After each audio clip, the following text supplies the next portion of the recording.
January 17th, 1945. The waters off Formosa. The night sky is black velvet, punctured only by stars that seem indifferent to the war raging below.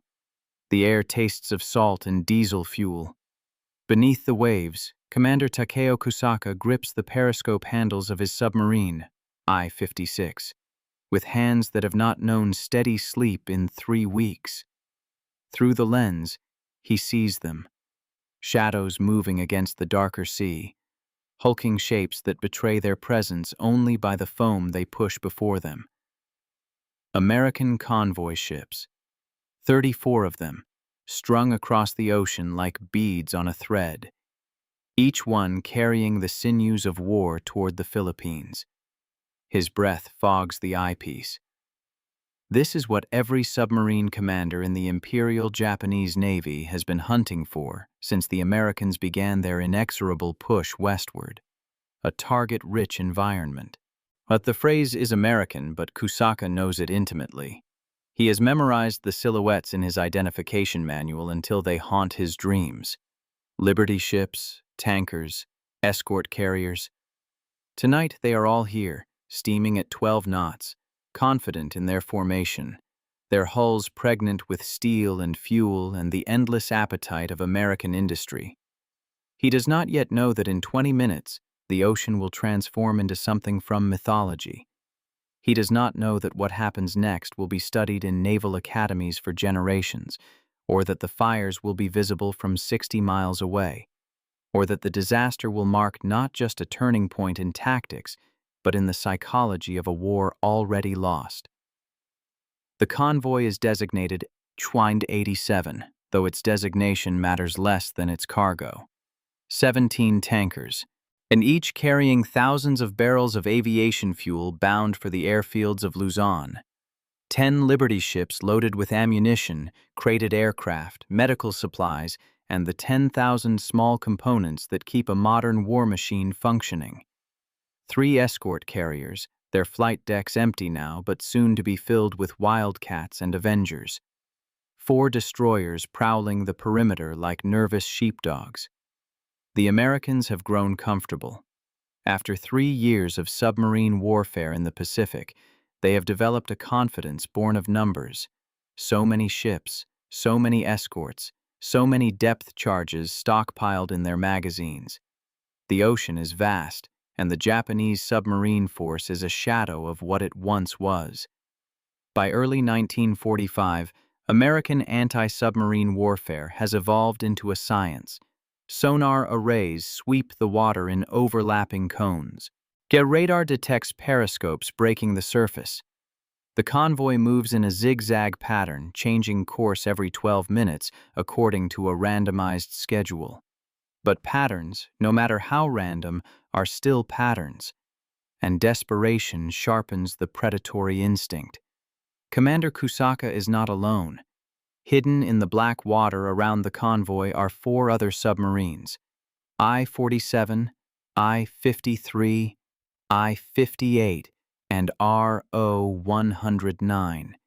They have been vectored here by radio intercepts decoded at Kure, by reconnaissance planes that spotted the convoy 2 days earlier off the coast of Iwo Jima, by the desperate coordination of a Navy that knows it is running out of time. The Americans are 40 miles from the landing zones, 40 miles from delivering fuel that will allow their bombers to strike the home islands with even greater frequency. Yet 40 miles from extending their logistics train further into waters Japan once considered inviolable. The submarine commanders have been given unusual orders. Do not wait for optimal positioning. Do not preserve torpedoes for multiple attacks. Attack en masse. Overwhelm the defenses, except that some will not return. It is a tactical acknowledgement of strategic desperation, and every man in those steel tubes understands what it means. The war is no longer about victory. It is about inflicting pain, about making the Americans pay in blood and treasure for every mile they advance. It is about creating a calculus of cost that might, somehow, make them hesitate. At 03:17 hours, Commander Kusaka gives the order. Fire 1. Fire 2. Fire 3. The submarine shudders as compressed air ejects 3 Type 95 torpedoes from their tubes. Each weapon is 23 feet long, propelled by pure oxygen engines that leave no telltale wake of bubbles. They are called long lances, these torpedoes, and they are among the finest weapons Japan has produced during the war. Fast, long-ranged, and carrying warheads packed with 1,200 pounds of explosive. The mathematics of their launch has been calculated with the precision of ritual. The convoy's speed, its angle, the temperature of the water affecting torpedo depth. Kusaka has done this 17 times before in this war. He has sunk 4 ships, damaged 6 others. He knows the feel of a good firing solution the way a violinist knows the correct tension of the bow. 15 seconds after I-56 fires, I-47 launches 4 torpedoes from a position 2 miles to the south. Then I-53 fires 3. Then I-58 fires 6, expending half its payload in one desperate gambit. The ocean fills with 19 torpedoes, all converging on the convoy from multiple angles. A coordinated strike that has taken 6 hours of silent maneuvering to arrange. The first explosion occurs at 03:19 hours and 32 seconds. The tanker USS Naval, 10,000 tons, built in Richmond, California, launched 8 months earlier, takes a torpedo amidships on the starboard side. The long lance punches through the hull below the waterline and detonates in the No. 3 cargo tank, which contains 85,000 barrels of 90-octane aviation gasoline. The explosion is not immediate. For a fraction of a second, the torpedo's warhead compresses the fuel into vapor, raising the temperature past the flash point, and then the entire tank becomes a bomb. Yet the explosion rips the ship in half. The sound is not a bang, but a tearing, a fundamental rearrangement of matter that sends a pressure wave through the water strong enough to be felt in the submarine's hulls. Naval's bow section rises 15 feet into the air, spilling burning fuel across the ocean surface, and then both halves begin to sink, trailing fire down into darkness. 18 seconds later, the second tanker dies. SS Potomac, loaded with diesel fuel and bunker oil, takes 2 torpedoes, one from I-47, one from I-53, so close together that sailors on nearby ships will later swear it was a single hit. Potomac does not explode. Instead, it ruptures, spilling its cargo in a black and orange hemorrhage that spreads across 200 yards of ocean. The fuel ignites on contact with Naval's floating fire, creating a lake of flame that the convoy steams directly into. And then the disaster truly begins. The convoy's defensive zigzag, designed to confound submarines, becomes a curse. The ships cannot turn away fast enough. They cannot reverse engines before momentum carries them into the burning fuel. The destroyer, USS Haggard, plunges through the flames at 20 knots, its forward deck catching fire. Paint blistering off the superstructure. It escapes the far side trailing smoke, but the Liberty ship behind it, SS Henry Knox, is not so fortunate. Burning fuel splashes against its hull, ignites the wooden deck planks, and within 4 minutes reaches the forward hold, which contains crated artillery shells. The explosion is white hot, a magnesium flare of destruction that sends shrapnel across a quarter-mile radius. Pieces of Henry Knox's hull, and some weighing several tons, rain down onto neighboring ships. One chunk of steel crushes the bridge of the escort carrier USS Nahenta Bay, killing the captain instantly. Another fragment punches through the deck of SS William Bradford and starts a fire in the engine room. By 03:24 hours, 5 minutes into the attack, 7 ships are burning, 2 have sunk, and the ocean is an inferno that can be seen from the coast of Formosa. The escort destroyers, trained to respond to submarine contact with depth charges and aggressive prosecution, find themselves paralyzed. They cannot hunt submarines while ships are exploding around them. They cannot launch depth charges near vessels full of survivors in the water. The tactical doctrine has been rendered obsolete by the scale of the catastrophe. The remaining tankers, understanding that they are the primary targets, attempt to scatter, but scattering requires space, and space is precisely what the convoy formation does not allow.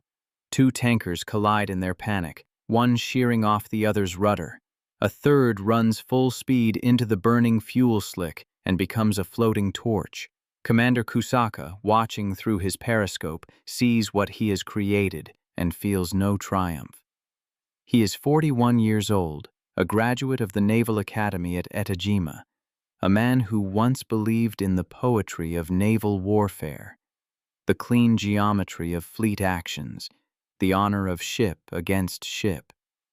But there is no honor here, only necessity. He watches men jumping from burning decks into burning water. He watches lifeboats capsize under the weight of too many sailors. And he watches an escort carrier list to port as fire spreads from stem to stern, and he knows that inside that steel hull are boys who joined the Navy to escape farms in Iowa and factories in Pennsylvania, boys who believed in the propaganda posters and the radio broadcasts and the promise that American industry would keep them safe. He has made them liars of those promises. His torpedoes are the argument that no amount of production can outrun a well-placed weapon. And yet, even as he thinks this, even as he orders I-56 to dive deep and escape, he knows the argument is hollow, because tomorrow there will be another convoy, and another. And the Americans will study this disaster, will revise their tactics, will build more escorts and better sonar, and they will keep coming. The war is not a series of battles, but a mathematics of production. And then Japan has already lost the equation. The fires burn for 19 minutes before the first American response becomes effective. The destroyer, USS Gridley, having rescued as many survivors as its deck can hold, finally breaks free of the chaos and achieves sonar contact on RO-109, the smallest and slowest of the Japanese submarines. Gridley drops a pattern of 18 depth charges, each containing 600 pounds of Torpex explosive. RO-109 implodes at 300 feet, its pressure hull collapsing like a beer can, killing all 43 men aboard in less than a second. It is the only Japanese submarine sunk during the attack. The others slip away into the deep water, running silent, their batteries depleted, their crews breathing stale air and waiting for the sound of propellers to fade. They will not all make it home. I-47 will be sunk 3 weeks later off Okinawa. I-58 will survive the war, only to be scuttled by the Americans in 1946. But tonight, they escape, carrying with them the knowledge of what they have done. By dawn, the ocean is a graveyard. 12 ships have been sunk outright, 7 tankers, 4 Liberty ships, 1 escort carrier. 9 more are damaged, 3 so badly they will have to be towed to Subic Bay and scrapped. The human cost is staggering. 847 dead, 612 wounded, 203 missing and presumed drowned. The strategic cost is worse. Over 400,000 barrels of aviation fuel gone, enough to keep the 5th Air Force operational for 2 weeks. 38 aircraft lost when Nahenta Bay went down. 75 tons of ammunition consumed in sympathetic detonations, and the schedules, the meticulous and interlocking schedules that govern American logistics, thrown into disarray. The invasion of the Philippines will proceed, but air support will be thinner, fuel reserves tighter, margins for error narrower. But the true damage is not counted in tons or barrels or bodies. It is counted in the realization, spreading through the crew of every surviving ship, that the ocean is not safe, that numbers do not guarantee survival. that all the steel and radar and doctrine in the world cannot protect against 19 torpedoes launched from perfect geometry. The survivors will carry this knowledge back to port, will whisper it in the bars of Manila and the ready rooms of Guam, and the American war machine will respond as it always does, by adapting, by evolving, by building more and better. Within 6 weeks, convoy doctrine will change. More escorts, wider spacing, faster zigzag patterns. Sonar operators will be retrained. Hunter-killer groups will be formed specifically to sweep ahead of high-value convoys. The Americans will take the lesson and institutionalize it, will transform disaster into doctrine. The Japanese, meanwhile, have spent the last of their coordinated striking power. The submarine force that executed this attack, 5 boats attacking in unison, a feat of communication and timing that required hours of radio traffic and perfect discipline, no longer exists. There are not enough submarines left, not enough fuel to position them, not enough time to train new crews. The attack on Convoy H-87 will be studied in Japanese naval academies after the war as a textbook example of tactical coordination, but it will also be studied as an epitaph, at the last gasp of a submarine force that once terrorized the Pacific, reduced now to kamikaze tactics underwater. One symbolic object recurs in the accounts of survivors: the jerry can. Those rectangular 20-liter fuel containers stamped with U.S. Army or U.S. Navy became life rafts for dozens of sailors. The men clung to them in the burning water, used them to stay afloat during the hours before rescue. But the jerry cans also represented something larger: the sheer abundance of American logistics. Even in disaster, even with 12 ships sent to the bottom, there were so many jerry cans, so many life preservers, so many lifeboats and rubber rafts and emergency supplies that the majority of sailors survived. The convoy was destroyed, but the men were saved. The Japanese submarines had demonstrated their lethality, but they could not kill the system, because the system was too big, too redundant, too wealthy in the basic materials of survival. A Japanese sailor, floating in the Pacific after his submarine was sunk, had nothing but his life vest and the hope of rescue by a passing ship. An American sailor had a jerry can, a waterproof flashlight, a packet of dye marker, and a reasonable expectation that search planes would be overhead by dawn. This was the difference. Not courage. Both sides had that in abundance. Not tactics. The Japanese had proven themselves masters of submarine warfare. But resources. The boring, unglamorous arithmetic of resources. America could afford to lose 12 ships and replace them in 3 months. Japan could not afford to lose 5 submarines. In the years after the war, then historians would debate the significance of the H-187 disaster. Some would call it a tactical victory for Japan. 12 ships sunk, nearly 1,000 casualties, a blow to American confidence.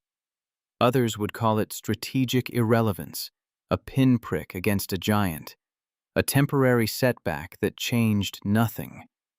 But the men who were there, the survivors who floated in the burning ocean or watched from the rails of rescue ships, they understood something that transcends tactics and strategy.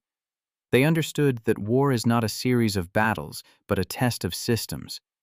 The Japanese system, built on honor and sacrifice and the belief that spiritual strength could overcome material weakness, had produced one perfect attack. The American system, built on production lines and redundancy and the assumption that no single failure should be catastrophic, it had absorbed the attack and continued functioning. One system was elegant, the other was resilient, and in the crucible of total war, resilience always defeats elegance. The convoy that departed San Francisco in December 1944 with 34 ships arrived in the Philippines in February 1945 with 22. The missing 12 represented not just tonnage or cargo, but the young men from Baltimore and Seattle and Omaha who had joined the Merchant Marine for steady pay, who had believed the Pacific was becoming safer, who had written letters home describing the monotony of convoy duty and the rumor that the war would be over by summer. Their deaths were not heroic in the Hollywood sense. No last stands, no medals posthumously awarded. They drowned in burning fuel or died of exposure in lifeboats that drifted for days before being found.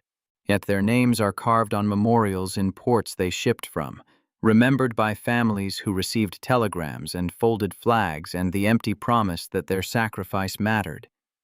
But did it matter? This is the question that haunts the study of any military disaster. The strategic calculus says no. The Philippines were invaded on schedule.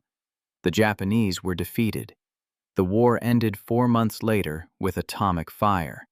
But to the men who fought it, to the sailors who spent the rest of their lives startling awake at the sound of thunder because it sounded like a torpedo explosion, it mattered immensely.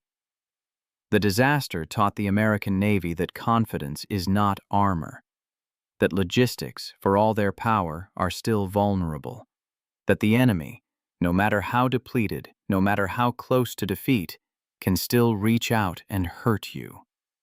This lesson, and burned into the consciousness of a generation of naval officers, shaped American doctrine for decades. The obsessive redundancy of Cold War naval operations, the layers upon layers of protection around carrier groups, the assumption that threats can come from any direction at any time, all of this traces back in part to nights like January 17, 1945, when 34 ships steamed confidently into a killing zone. The Japanese submariners who survived the war carried their own lessons. Commander Kusaka, who would live until 1978, working as a fisherman in Hokkaido, never spoke publicly about the attack. In private, to his family, he described it only once. "We hurt them, but we could not stop them." That is the difference between revenge and victory. He understood in a way that perhaps only the defeated can understand. Yet that perfect execution of tactics cannot compensate for fundamental strategic weakness. His submarines had achieved everything they were ordered to achieve. They had coordinated brilliantly, struck savagely, and escaped to fight again. And it had changed nothing. The American convoys kept coming, carrying the fuel and ammunition and food that would burn Japan's cities and kill its civilians, and finally force surrender.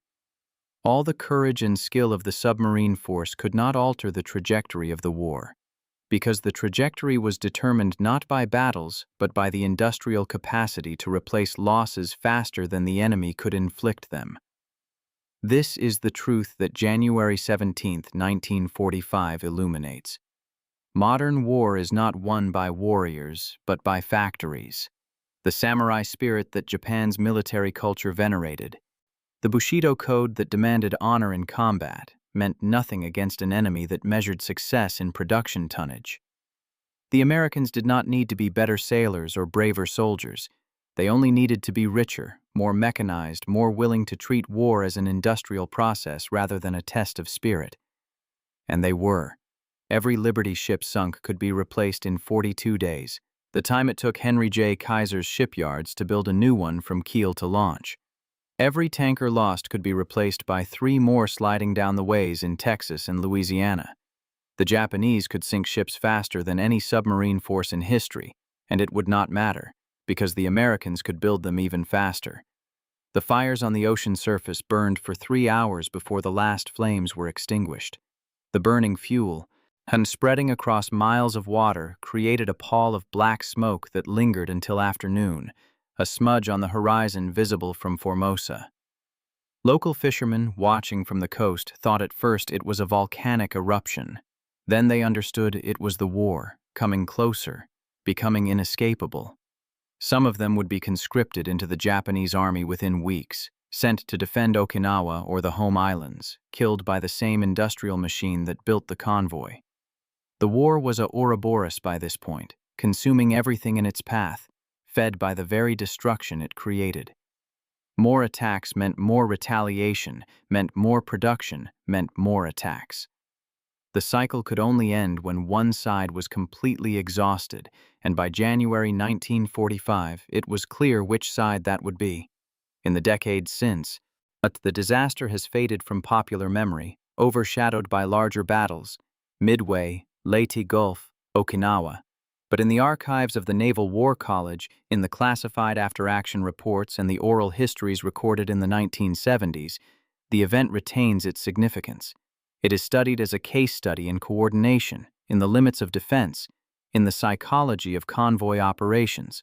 The tactical details are examined with the cold precision of autopsy.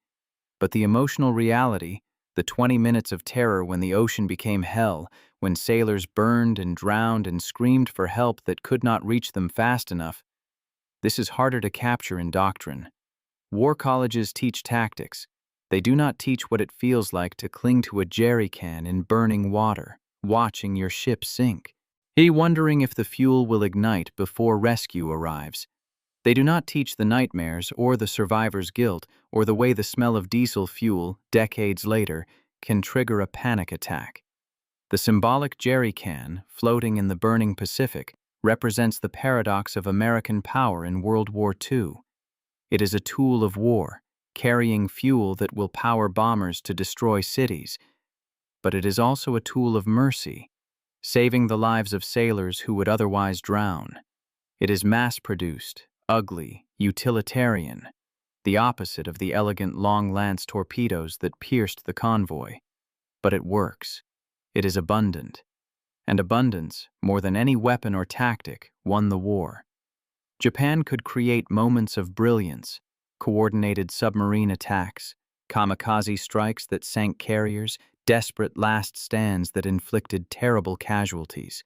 Yes, but they could not create abundance. They could not match the jerry cans and life rafts and surplus supplies that kept American forces operational even in disaster. This was the reality that doomed Japan from the moment they attacked Pearl Harbor. Not that America was braver or smarter, but that America was richer and more willing to turn that wealth into war material. The epilogue of the HY-87 disaster is written in fire and water, in the names carved on memorials and the nightmares of survivors. But it is also written in the convoys that followed, HI-88, HY-89, and all the others that steamed westward through 1945, each one guarded more heavily than the last, each one carrying the machinery of victory. The Japanese never again managed to coordinate a submarine attack of such precision. The submarines were hunted down one by one. They sunk by escort carriers and destroyer groups and the ever-improving sonar technology. By war's end, the submarine force that had once terrorized Allied shipping was effectively extinct, its last boats rusting on the bottom of the Pacific or sitting in American ports as prizes of war. And what did it prove, this night of fire and death? That courage exists on both sides of every conflict. That skill and training can create moments of devastating effectiveness, that even a dying military can reach out and bloody the victor's nose.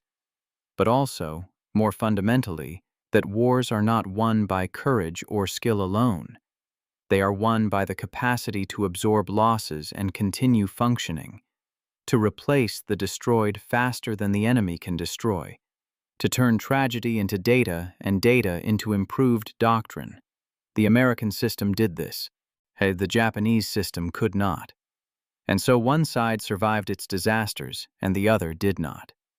The waters off Formosa are calm now, the burning fuel long since dissipated, the wreckage buried in sediment and rust. But the lesson remains, taught in every naval academy, studied by every officer who commands ships in dangerous waters. The ocean is wide, the enemy is cunning, and no amount of power makes you invulnerable. Respect the sea, respect the enemy, and build your systems with enough redundancy that even disaster cannot stop you. This is the legacy of January 17, 1945. Not the ships that sank, but the convoys that kept sailing.